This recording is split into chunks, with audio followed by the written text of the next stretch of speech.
Assalamualaikum warahmatullahi wabarakatuh. Selamat pagi Pak. Bagaimana kabar Bapak hari ini? Baik Pak, saya minta waktu Bapak sebentar. Di sini ada beberapa pertanyaan yang akan saya sampaikan. Dan ini digunakan untuk memenuhi salah satu syarat tugas saya untuk menjadi seorang guru penggerak. Baik Pak, tanpa menghabiskan waktu, yang pertama saya akan menanyakan kepada Bapak, selama Bapak jadi kepala sekolah, adakah suatu masalah yang pernah Bapak hadapi sebagai pemimpin di mana masalah itu menimbulkan dilema etika, dan bagaimana Bapak menghadapi penyelesaiannya? Baik, terima kasih. Bacakan semoga Mary segera berhasil sukses dalam pelaksanaan pendidikannya yang sesuai dengan era sekarang.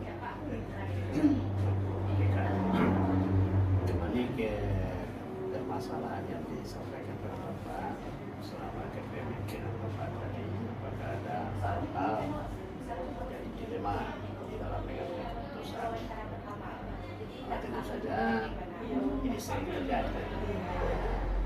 Yang namanya kita kepemimpinan di sekolah ini sangat berbeda dengan keputusan yang harus diambil. Sebab seorang pemimpin itu identik dengan pengambil keputusan.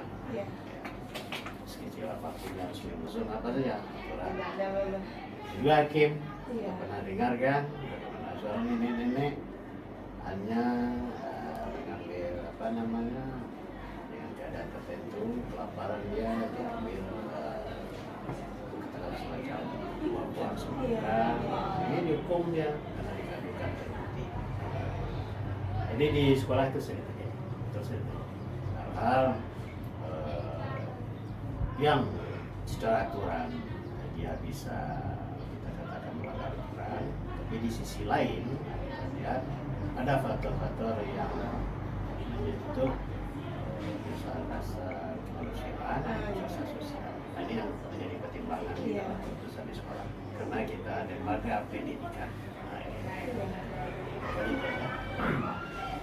Terima kasih ya Pak. Nanti yang pertanyaan pertama tadi, kita di sekolah ini tidak sama dengan di perusahaan atau hakim. Kita harus juga memikirkan hati nurani ya Pak, secara sosial. Tidak harus mutlak peraturan dilakukan sesuai dengan apa yang telah ditetapkan. Nah, baik Pak. Yang kedua, jadi bagaimana keputusan yang Bapak ambil dari masalah di atas tadi? Ya, untuk lebih mudahnya kita Bapak menjawab, ini Bapak berikan semacam contoh. Ya, contohnya Pak ya.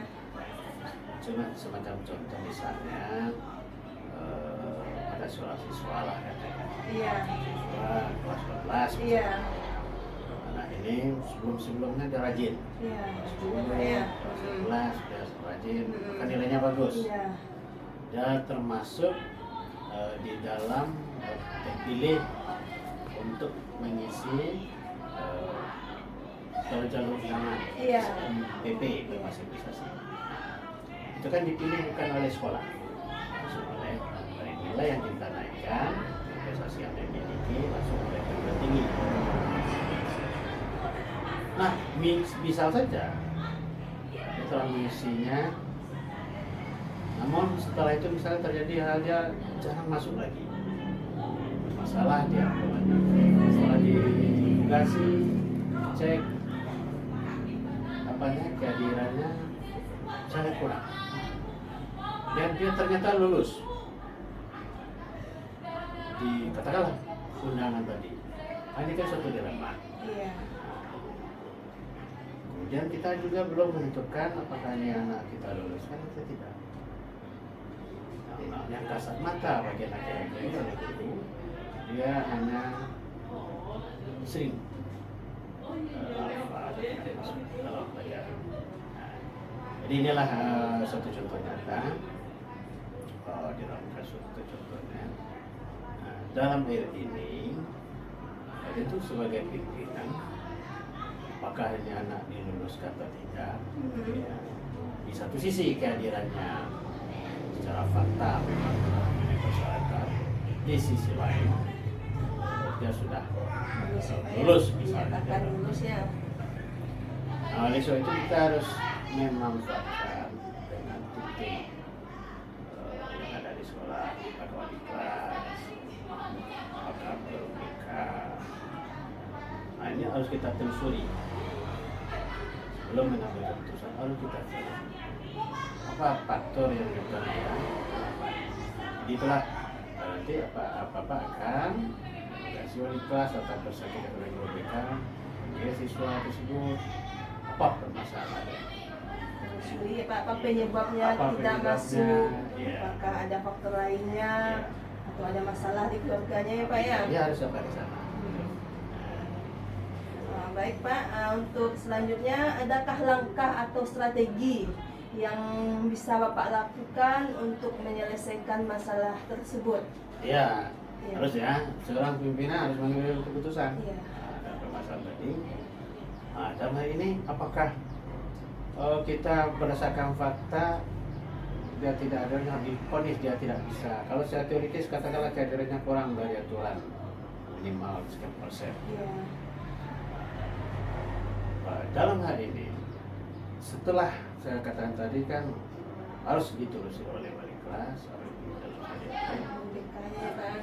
kalau ketidakhadiran itu disebabkan oleh hal-hal kemanusiaan, misal dia harus orang tuanya sakit lah, atau anak ini memang sakit, bukan karena malas ya, atau memang harus merawat orang tuanya segala macam, atau faktor lain lah, ongkos ojeknya tidak ada yang tidak diketahui oleh kita. Berdasarkan hal tersebut, kita mesti memberikan suatu kesadaran kepada siswa untuk datang ke sekolah menjelaskannya terbuka kepada wali kelas, kepada guru BK. Setelah itu pihak, artinya saya sebagai kepala sekolah itu akan memberikan langkah-langkah. Nah, langkah yang saya ambil sebelum menetapkan apakah yang akan dilulus atau tidak, Bapak juga harus mempertimbangkan nanti kepuasan daripada guru-guru kita. Kita harus terbuka untuk mereka. Kalau menurut hemat Bapak melihat contoh kasus di atas, pasti anak ini bukanlah anak yang malas sebenarnya pada dasarnya. Karena di kelas 10, kelas 11 dia berprestasi malah kan. Iya. Maka dia dinyatakan lulus. Nah, katakanlah dia umpamanya ya seperti tadi orang tuanya sakit, dia harus masih tidak hadir. Nah, wali kelas harusnya kan kita sudah tahu, ini. Namun karena memang waktu kelas 12 misalnya dia kesempatan apanya tidak berapa lagi. Dalam hari ini Bapak memberikan dalam masukan BK dalam waktu kelas kita memberikan semacam tugas tambahan kepada siswa untuk menjaga perasaan dari mahasiswa. Misal, nah ini harus katakanlah dia sering tidak masuk matematika, nah, dia harus hubungi guru matematika, minta tugas. Pak gunakan mungkin dengan cara berkonsultasi dengan guru BK, guru mapel dan juga guru wali kelasnya tentunya ya Pak ya. Jadi tidak mungkin kita secara langsung untuk meluluskan anak itu saja. Ya. Jadi kita harus memikirkan juga perasaan guru-guru tadi yang tidak pernah masuk anak ini kepada guru tersebut. Dengan cara memberikan tugas tambahan. Yang penting nilainya itu terpenuhi, di mana kurangnya itu dikejar oleh siswa tersebut. Itu langkah yang Bapak lakukan dalam mengambil keputusan tersebut. Nah, selanjutnya Pak, apa tantangan Bapak dalam mengambil keputusan tadi? Nah, ya terutama tantangan pastilah dari Guru-guru Kau mungkin ya, kan Pak. yang Iya, mengajar. iya, Ya, pasti guru-guru yang itu. mengajar ya, Pak ya. Apa yang diluruskan juga? Iya. Masuknya saja Ya, sekian mungkin kali. hampir sama dengan pertanyaan nomor 3 tadi ya, Pak ya. Iya, pasti dari. Hmm. Makanya kita Perbedaan pendapat. untuk mengurangi apa tadi perasaan tidak puas tadi. Iya. Itu diminta apa? Kasih tugas. Kamu waktu karena ini. Mengejar ketinggalannya yang kemarin tidak masuk ya, Pak ya. Kalau kita tidak Tugas. luluskan, Iya. itu berarti kita sudah Hancurkan menghancurkan masa depannya. Iya, karena dia sangat berbakat di bidang yang dia inginkan itu. Oke, baik Pak. Di sini dalam menyelesaikan sebuah masalah, Bapak apakah langsung menyelesaikan di tempat atau memiliki jadwal tertentu atau prosedur tertentu untuk menyelesaikannya?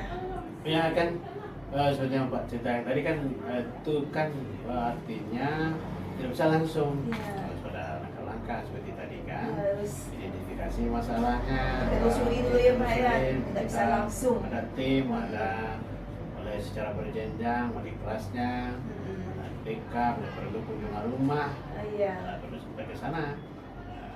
Jadi tidak langsung di tempat, misalkan Oh, ada iya. yang mengambil keputusan tidak langsung ya Pak ya. Ya, tidak langsung. Kita Ini telusuri pesawat dulu. seperti untuk keputusan-keputusan yang sifatnya insidental dan sifat urgen, nah itu tidak mungkin semua keputusan Iya. Bapak adakan musyawarah. Iya. Ada keputusan yang harus Bapak bisa cepat.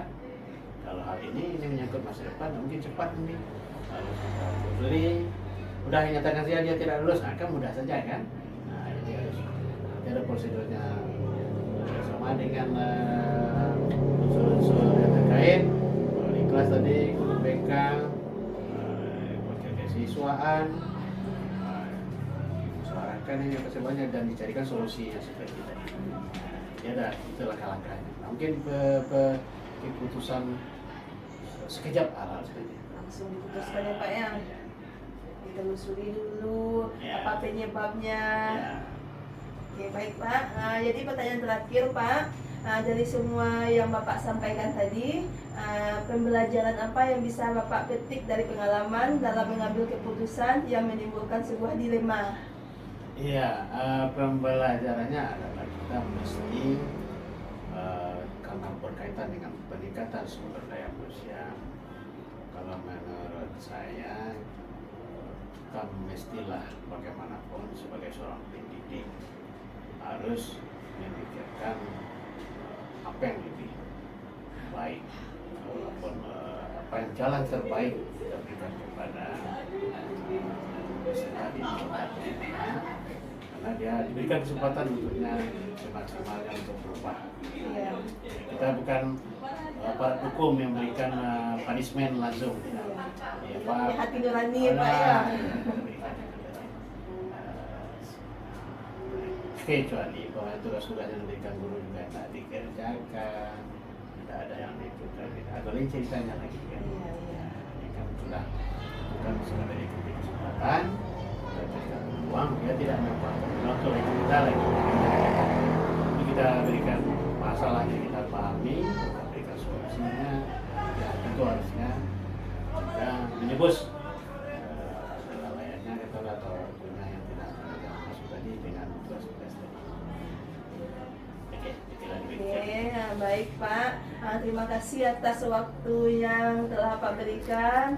Jadi semoga wawancara ini dapat kita ambil manfaatnya. Oke, baik Pak. Terima kasih Pak. Semoga sukses selalu ya. Amin. Assalamualaikum warahmatullahi wabarakatuh. Waalaikumsalam.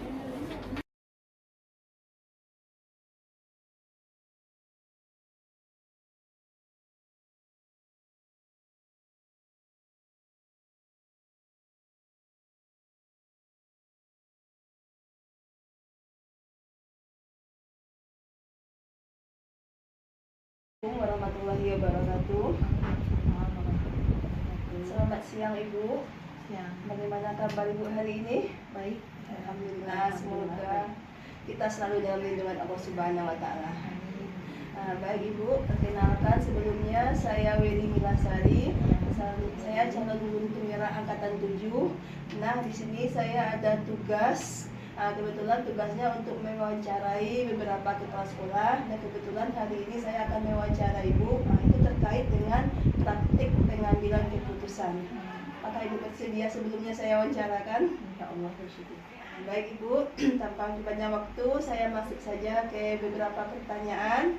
Yang pertama, selama Ibu mendidik kepala sekolah, adakah satu masalah yang Ibu hadapi sebagai pemimpin di mana masalah itu menimbulkan dilema bagi diri Ibu? Bisa Ada. diceritakan? Yang kemarin ya, yang lebih dekat sekarang itu adanya kegagalan input data dari PDSS kemarin itu 114 siswa yang jalurnya berprestasi untuk SMA Negeri 1 Ibu langsung. Di sini dari masalah ini alhamdulillah sudah teratasi dan siswa-siswi bisa untuk 2 kali 24 jam bisa mendaftar lagi. Jadi masalahnya masalah penerima siswa eligible ya Bu ya, yang awalnya tertunda gagal input, jadi sekarang sudah selesai. Sudah selesai. Input. Sudah. Alhamdulillah. Baik Bu, untuk pertanyaan kedua, bagaimana keputusan yang Ibu ambil dalam permasalahan tersebut? Keputusan yang kita ambil pertama kita identifikasi dulu masalahnya, bahwa tanggal 5 itu semuanya data sudah di-cut-off, sedangkan tanggal 9 itu dengan arahan bahwa data siswa itu masih tinggal 9 orang lagi yang belum masuk, jadi dimasukkan ke dalam database bahwa ini yang anak yang 9 orang ini akan terdaftar lagi untuk siswa eligible. Ternyata tidak terbaca setelah 21 menit terakhir. Jadi di sini kita ambil kesimpulan dengan adanya tiket kementerian, kita melaksanakan 9 tiket kementerian, arahan dari kementerian bahwa Ibu insya Allah akan ada perpanjangan waktu itu. Setelah itu saya mengadakan koordinasi dengan cabang dinas Provinsi Sumatera Barat, langsung dengan Bapak Kepala Dinas Pendidikan Provinsi Sumatera Barat, juga dengan Kepala Bidang, langsung dengan Kementerian Koordinasi dengan arahan dari pimpinan langsung ke kementerian untuk menindaklanjuti tanpa berpikir lagi, langsung kementerian mengatakan bahwa adanya kegagalan input setelah adanya arahan dari Dinas Pendidikan bahwa data Pusdatu dengan data SNBP itu tidak sama, yang tidak samanya data itu mengakibatkan kegagalan input proses perizinan tadi. Oke, baik Ibu. Jadi pertanyaan ketiga sudah langsung Ibu jawab ya, tentang identifikasi kasus. Jadi yang pertama Ibu lakukan yaitu dengan koordinasi, baik kepada kementerian maupun kepada dinas pendidikan. Lanjut Bu, untuk pertanyaan keempat, adakah langkah atau strategi yang bisa Ibu lakukan dalam penyelesaian keputusan yang Ibu ambil tadi? Langkah yang kita lakukan itu adalah berkoordinasi, musyawarah dengan keputusan sekolah. Habis itu saya lanjut berkoordinasi dengan unsur pimpinan cabang dinas 1, juga langsung musyawarah dengan kepala dinas pendidikan, juga tadi SMA dan sekretaris dinas. Dengan adanya itu kita bisa lanjut ke kementerian. Di kementerian kita dilayani dengan baik dan alhamdulillah dengan bantuan juga Bapak Rektor UMP juga menyatakan untuk membantu bagaimana penyelesaian di siswa yang eligible, karena gagal input itu anak yang penambahan anak yang 9 orang itu pada tanggal 5 sudah selesai, sedangkan tanggal 9 ditambah dan tidak terbaca lagi dengan terus. Kita lanjut Bu. Kemudian apa tantangan Ibu dalam mengambil keputusan tersebut?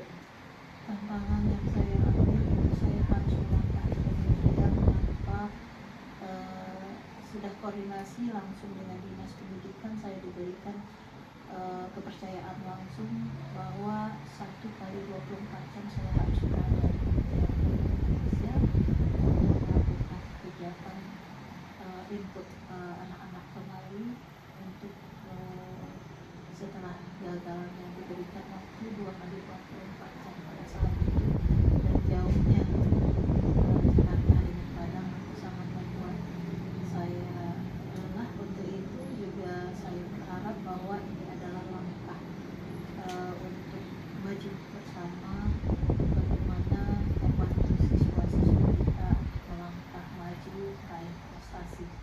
Kalau yang dikatakan rintangan dan halangan itu Bu, mungkin saya bercerita sedikit. Saya baru belajar atau baru pulang dari Kuala Lumpur waktu itu juga tugas keluar dari Dinas Pendidikan Provinsi Sumatera Barat untuk pertukaran pelajar se-Indonesia.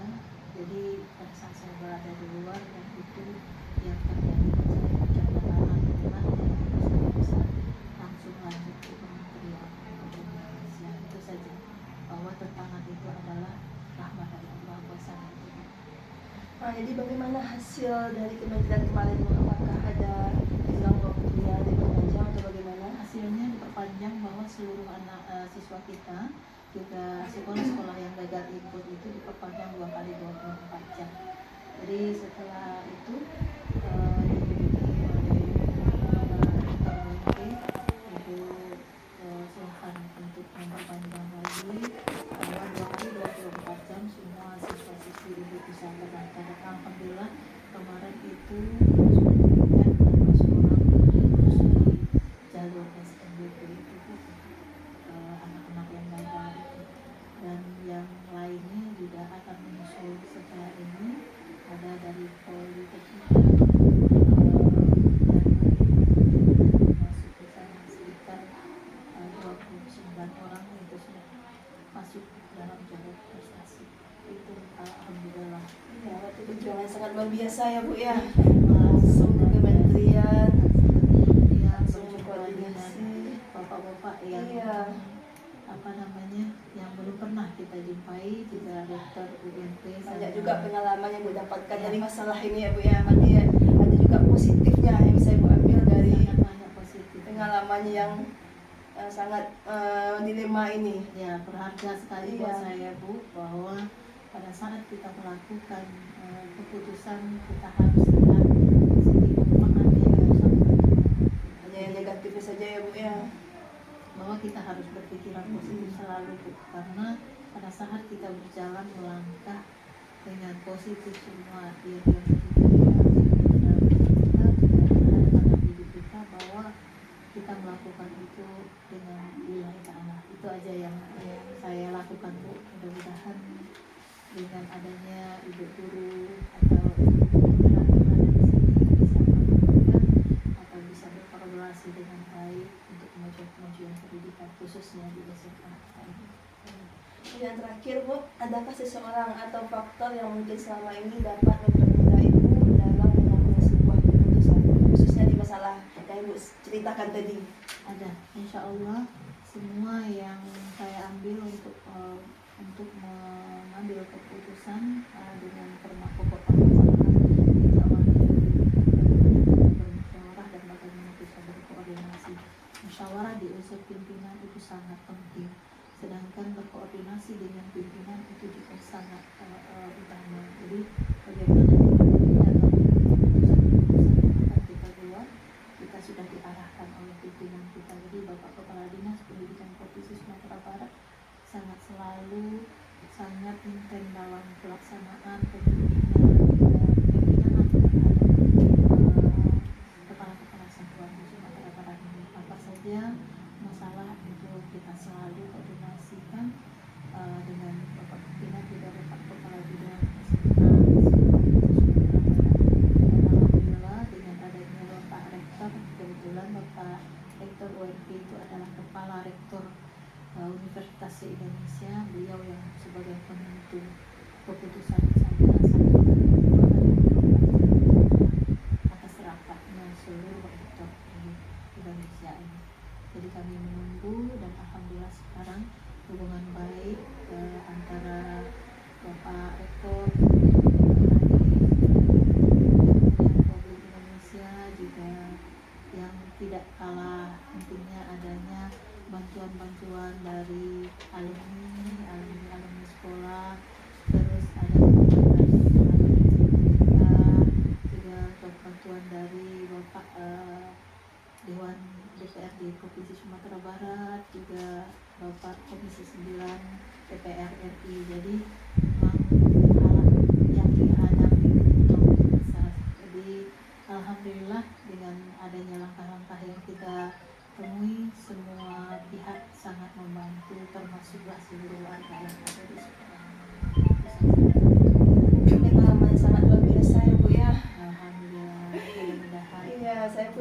sama Ibu bisa menyelesaikan semua masalah dengan bijaksana, dengan baik. Mudah-mudahan saya juga bisa mengikuti jejak Ibu sebagai pemimpin yang adil, bijaksana, dan bisa menyelesaikan semua masalah dengan pikiran positif. Amin. Amin ya Rabbal Alamin. Ya, terima kasih Ibu telah berbagi pengalaman pada saya. Mudah-mudahan dari pengalaman yang diceritakan bisa bermanfaat bagi saya, dan mudah-mudahan saya bisa mengikuti jejak Ibu ke depannya. Amin. Itu. Assalamualaikum warahmatullahi wabarakatuh. Assalamualaikum.